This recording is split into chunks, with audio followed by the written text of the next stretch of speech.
Non, plutôt Ézéchiel chapitre 3, verset 13 à 15. Oui, parce que les esprits veulent déjà que je puisse plus parler. Mais néanmoins, on va continuer. Donc, il le dit ici, j'étais à écouler, c'est-à-dire à écouler, vers les non-initiés qui demeurent, non, qui demeuraient près du fleuve de Wala et Toum. Là, c'est Guigna.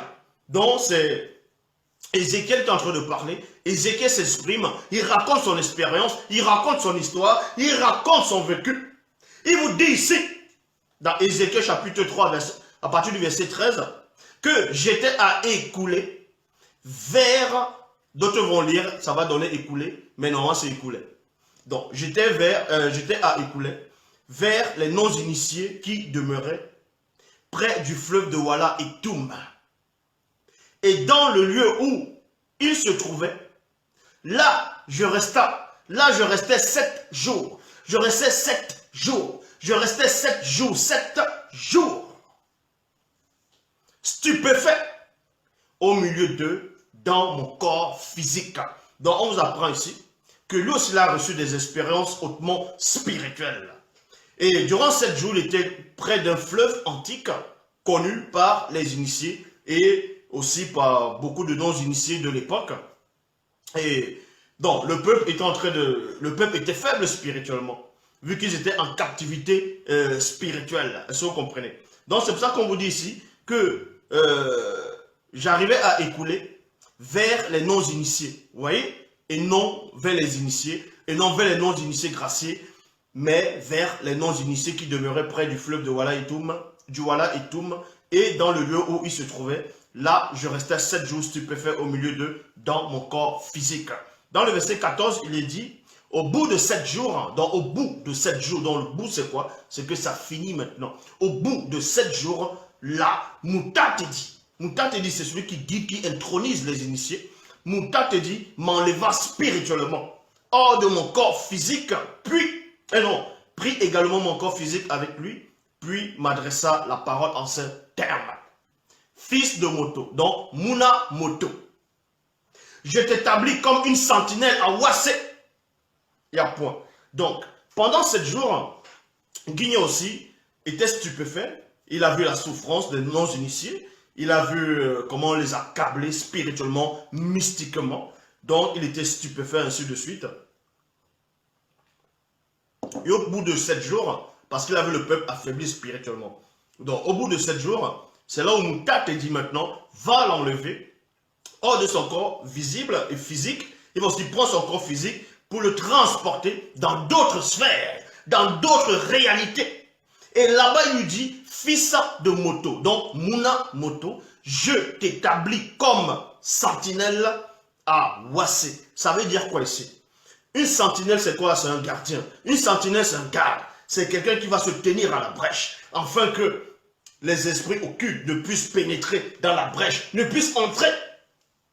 Et c'est la même chose qu'on va, Moutate va permettre que les amis, donc Makom de Temoussia, puissent venir comme des sentinelles. Parce que Job avait une grande brèche.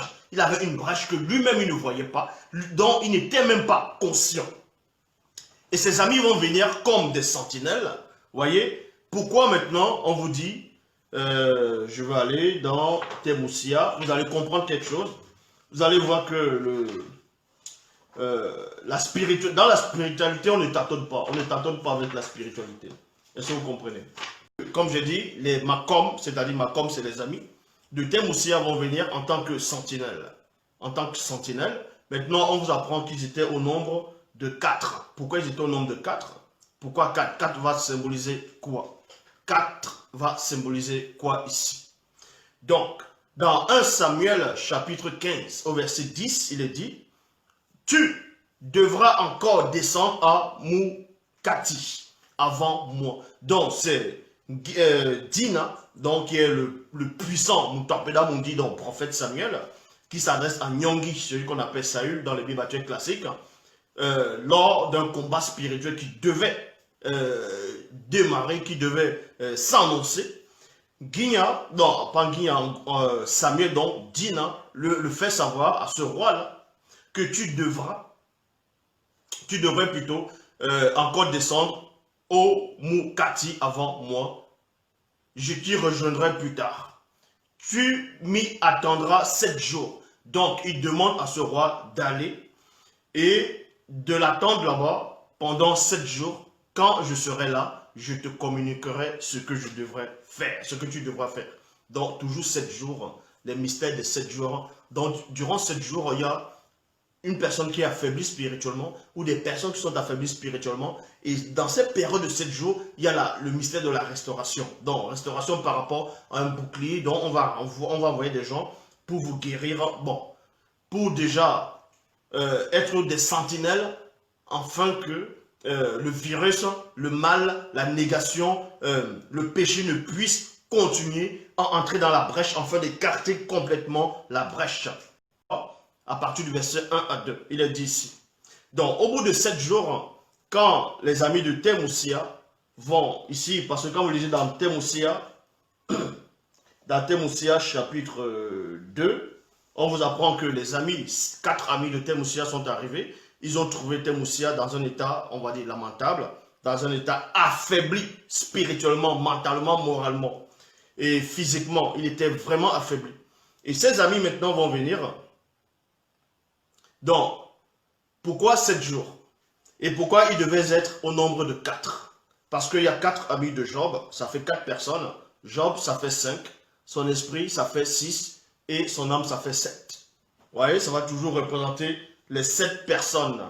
Et durant 7 jours, il y a une machination, il y a un combat spirituel très intense.